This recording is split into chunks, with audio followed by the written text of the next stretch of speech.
Now that the Disney Fox deal is finally complete, Marvel can finally begin writing, casting, and announcing plans for the acquired characters.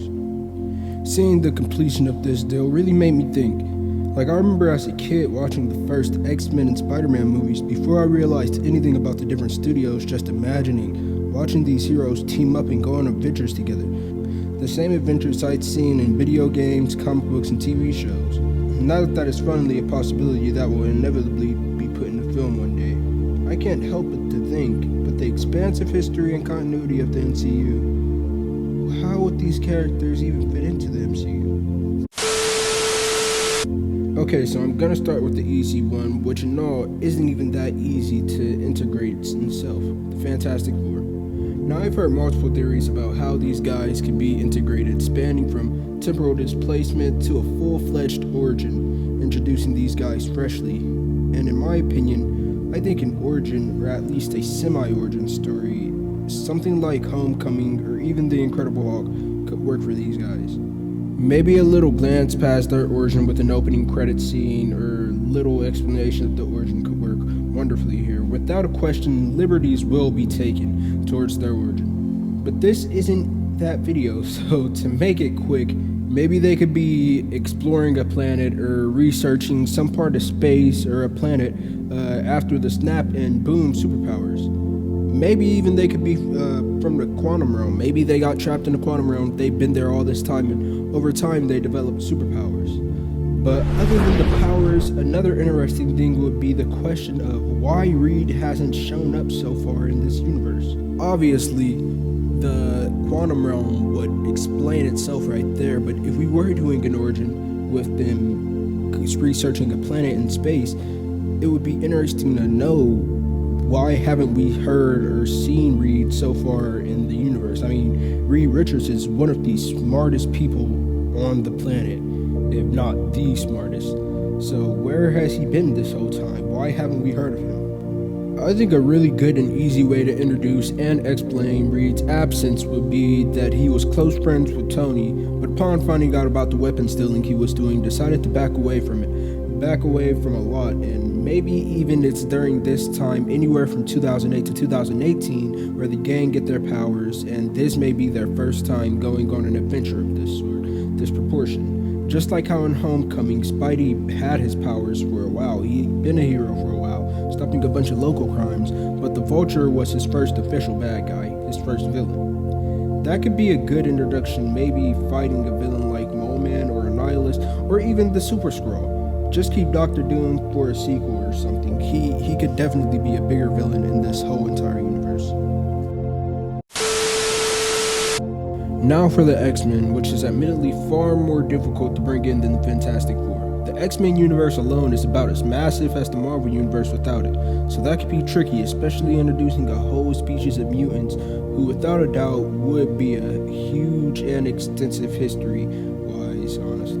Now, to be honest, I had my initial fears. Will if they put more attention on these characters, put all the focus on these characters, and give less attention to the other potential moneymakers like Eternals or Shang-Chi? But that I feel is an unreasonable fear, as Feige has already stated that they're not just going to shoehorn these characters in, not when they've already gotten this plan for about the next 5 years of filming Phase 4. I guess the only thing is figuring out how to fit these guys into the universe.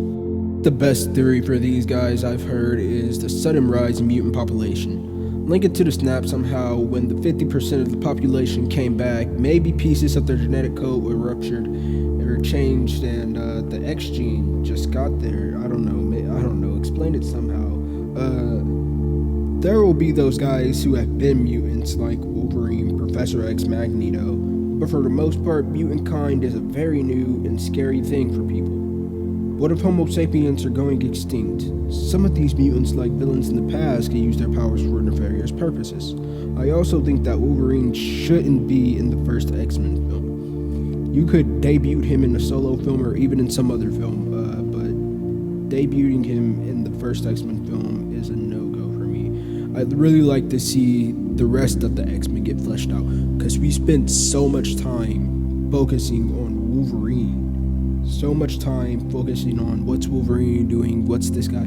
Okay, let's focus on the other X-Men. Let's build Cyclops. Let's have an actually good Cyclops in the film, because Cyclops is a very compelling character, and if you know Cyclops from the comics, then he is probably one of your favorite characters. If you know Cyclops from the comics, if you absolutely hate Cyclops, it's probably because you know Cyclops the most from the movies and the old X-Men TV show. The X-Men should start off young, and it should be a pretty standard team, something like the beginning of the comic books. What I came up with is Cyclops age 18, Jean Grey age 18, Beast anywhere from 25 to 40, Iceman age 16, Nightcrawler maybe 17 to 19, and Shadowcat Kitty Pryde age 15. This will be a fresh team. They'll probably be going on their first adventure or something like that, and they should be learning to work together, maybe they should know each other well by now. I don't know. It depends on how you want to introduce this all in.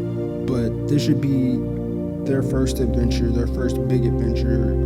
I don't know who the villain will be, but I feel like this team could be a pretty good team to lean into, a team you could get behind.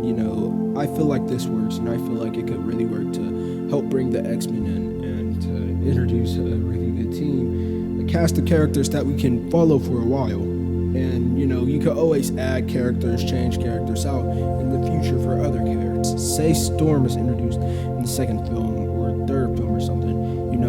Colossus. The possibilities are endless. I just felt like this was a good team to start off with. And all this merger brings upon many possibilities, and I can't wait to see them and to see what they do with this universe. Really, the possibilities could be endless for these characters, and I'm really excited to see what Kevin Feige and the rest of the guys over at Marvel Studios are going to do.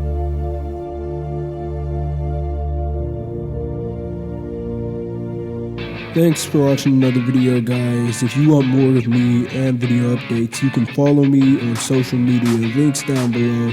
Thanks again for watching. Leave a like, comment, subscribe, and ring that notification bell. See you guys next time with the next video.